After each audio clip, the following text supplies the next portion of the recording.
unang tanong ko po sa inyo. Ano po ang guiding principle ng MSSD sa pagdating sa pagtulong sa mga senior citizen sectors? Okay. Sige, first thing first, Assalamualaikum and good day, no? Isa sa mga guided principle talaga ng MSSD when it comes to helping those, not just in senior citizens, is that pinipili talaga namin kung sino yung mga vulnerable pati mga marginalized sectors. If we say vulnerable and marginalized sectors, those are the people that are often left behind or those people that has less opportunities. Kaya that's why mas pinipili namin yung mga medyo hindi masyado, yung pinipili namin yung may mga socio-economic challenges, yung mga walang-wala sa buhay. Okay po. So, second question po, sir. Mari po bang ibahagi ninyo kung paano pinili o na-validate ang mga beneficiaries? Alright. As for the determination of the potential beneficiaries here in Tapodok, first, of course, pinili sila sa level muna ng Tapodok Senior Citizen Association.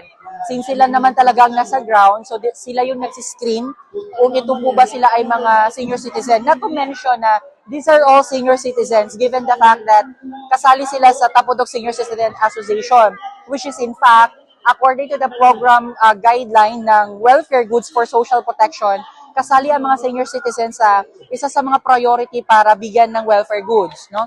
Then, of course, with the coordination of the OOBC na binigay sa amin yung endorsement na letter, so with that, ganun lang yung pagpili natin. Na, okay, na tiningnan naman namin yung listahan na binigay sa amin ng Tapodok Senior Citizen Association through its president, Ma'am Leslie Acan. Tama ba? Akas, yun. So, in that way, nakikita ko by age na talagang senior citizen, then that's it. Binibigyan na namin kagad ng welfare goods. Kasi, of course, hindi na natin, we do not prolong the agony of those beneficiaries. Okay, masyado. Okay po, sir, last na po. So, ano po yung pakiramdam ninyo na kayo ang nagiging tulay ng gobyerno para po pagtulong sa mga, tulad po nito, ng mga senior citizen po? Just like what our mantra sa MSSD, parating ang sinasabi ni Minister, our good Minister, Attorney Raisa Herradura Jajuri, our goal is to uplift the Bangsamoro lives. Makatuwa lang at saka yung fulfillment na maramdaman mo na yung mga hindi masyadong naaabot, no, is napupuntahan ng MSSD through the coordination of other offices. At saka yung yung feeling ng accomplishment na kahit sa ganitong paraan, of course, ang welfare goods naman is just a band-aid solution, no? Consumable lang siya siguro 2 to 3 weeks, but still, no, it's a tawag niyan, it's a service of MSSD na talagang kahit papaano makatulong sa kanila para may tawid yung gutom. Okay, kahit papaano. Okay, sir, so thank you so much, sir. Thank you. Okay. Niya pinagkamos lagi na mabigyan namin na support kami siya sa MSSD, siya sa BAM, sa APIA, mawatan kami na nakumos o tabang no BAM siya kano senior citizen na mas lagi dito natabang siya sir kami kaya siya sir kami na margini kapaguyag mas lagi natabang kaniya niya ba pagpak po niya man nyata panginginin na doso nakahandar so magkangesa niya na malupan ni kakamarin siya sa bar kando pun siya sa barangay sa munisipyo na Labangan na magkaadan sa meba mga programa. Ikadwa, sir. Gaano po kahalaga ang partnership ng BLGU, OOBC at MSSD para sa mga ganitong programa?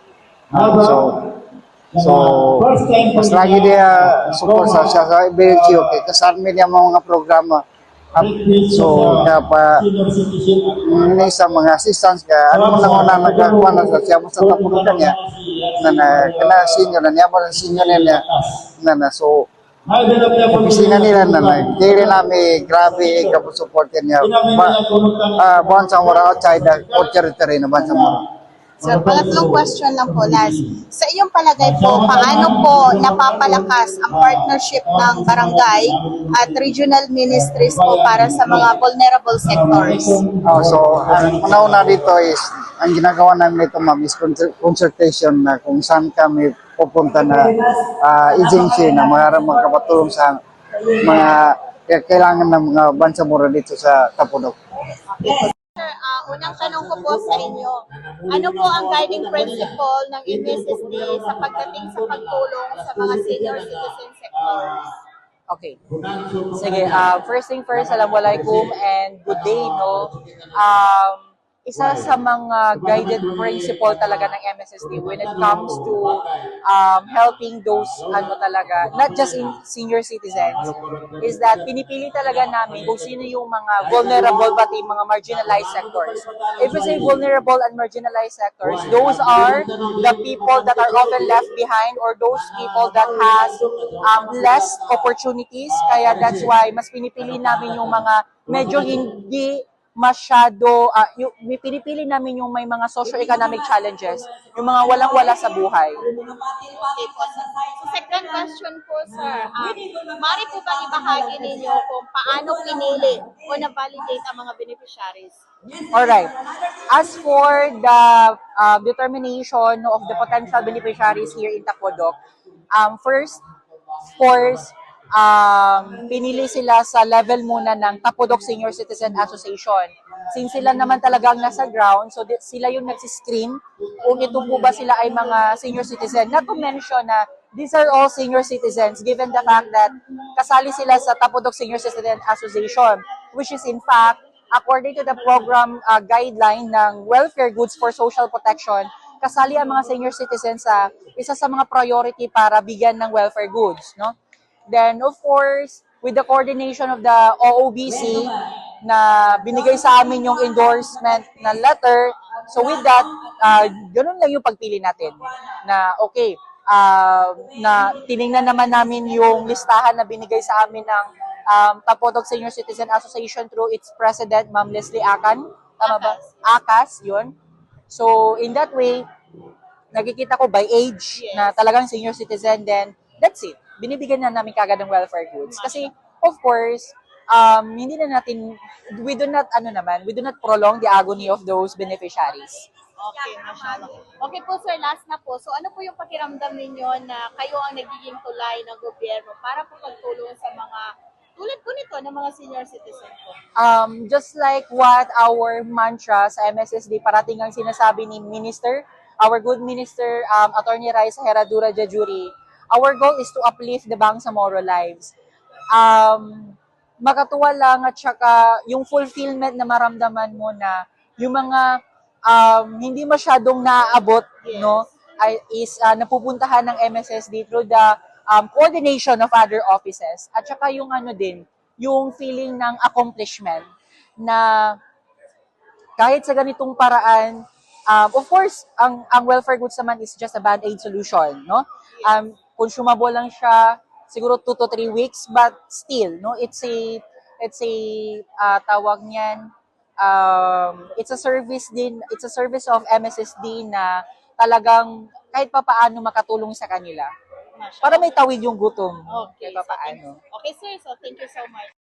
Ano po ang unang pumasok sa isip ninyo nang malaman ninyong kasama kayo sa beneficiaries?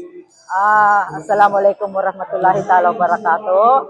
Ang unang-unang pumasok sa isipan ko nung malaman namin na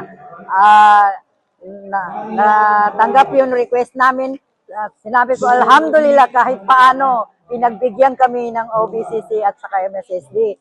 Kadsukur sa Allah Ta'ala, bahagya namin makakuha kami. Mashallah. Okay po, so ano po ang pinakakailangan ninyo bilang senior citizen na sana ay mabigyan ng atensyon? Ang pangalawang kinakailangan namin, isa na itong bigas kasi pagkain. And second, yung gamot. Gamot kasi yung health na namin. At saka, kung mayroon naman may kaunting grasya na finance, alhamdulillah, gusto rin namin yun. Okay po, so ano po masasabi niyo tungkol sa serbisyo at pag-aasikaso po ng mga staff po mula sa OOBC po at saka sa MSSD? Alhamdulillah, ang na-observe ko sa kanila, sa mga staff ng OBCC at sa MSSD, fair silang magdala. Walang kinikilingan na sitkoan, favorite ko, ito ang unahin. Talagang fair sila magdala. Yun lang masasabi ko. At saka alhamdulillah, pagpalain sila. Yes po. Mensahe niyo po para sa BARM government. Ang mensahe ko po sa Barn Government ay nagpapasalamat po kami although nandito kami sa outside court territory na naka-avail din kami. Sa totoong buhay, kami man din ay kasama rin ninyo sa BARM, ang Bangsamoro. Ang lugar lang namin ang hindi nakasama. Ang tao nakasama. Alhamdulillah. Kaya pinagkamos lagi na mambitian namin na support kami siya sa MSSD, siya sa BAM, sa apya, mawatan kami na nakumos o tabang no BAM siya kano senior citizen na mas lagi dito natabang siya sir kami kagina siya sir kami na margini kabuyag mas lagi natabang kanina niya ba food pack pa niya na nyata pang ninginin na nando sa nakahandar so kongresan niya na maglupa ni kakamarin siya sa bar kando pwede siya sa barangay sa munisipyo na Labangan na magkaadan sa meba mga programa. Ikadwa, Itza, sir. Gaano po kahalaga ang partnership ng BLGU, OOBC at MSSD para sa mga ganitong programa? So mas lagi dia support sa siya sa BLGU kay kasarmi niya mga programa. So kapa ini sa mga assistance ka ano man na nagkakuha na sa siya sa tapunan niya na kana senior na niya ba senior niya na so opisina nila na kaya namin grabe kapo support niya Bangsamoro outside the territory na Bangsamoro. Sir, pangatlong question lang po, last.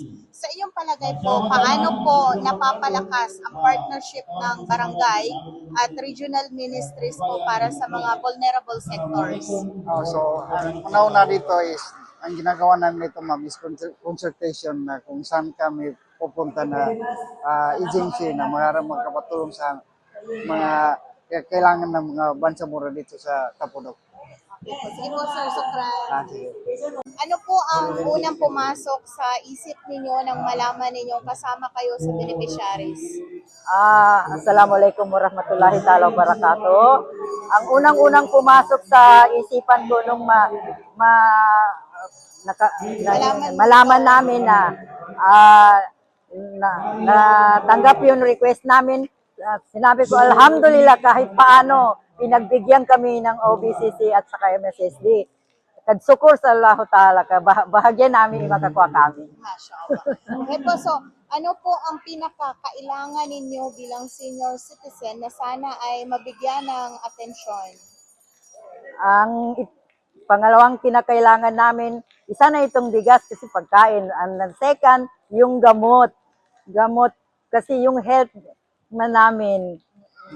At saka, kung mayroon naman may kaunting grasya na finance, alhamdulillah, gusto rin namin yun. Okay po, so ano po masasabi niyo tungkol sa serbisyo at pag-aasikaso po ng mga staff po mula sa OOBC po at saka sa MSSD? Alhamdulillah, ang na-observe ko sa kanila, sa mga staff ng OBCC at sa MSSD, fair silang magdala. Walang kinikilingan na sitkoan, favorite ko, ito ang unahin. Talagang fair sila magdala. Yun lang masasabi ko. At saka alhamdulillah, pagpalain sila. Yes po. Mensahe niyo po para sa BARM government. Ang mensahe ko po sa BARM government ay nagpapasalamat po kami although nandito kami sa outside court territory na naka-avail din kami. Sa totoong buhay, kami man din ay kasama rin ninyo sa BARM, ang Bangsamoro. Ang lugar lang namin ang hindi nakasama. Ang tao nakasama. Alhamdulillah. Okay. Thank you. Okay.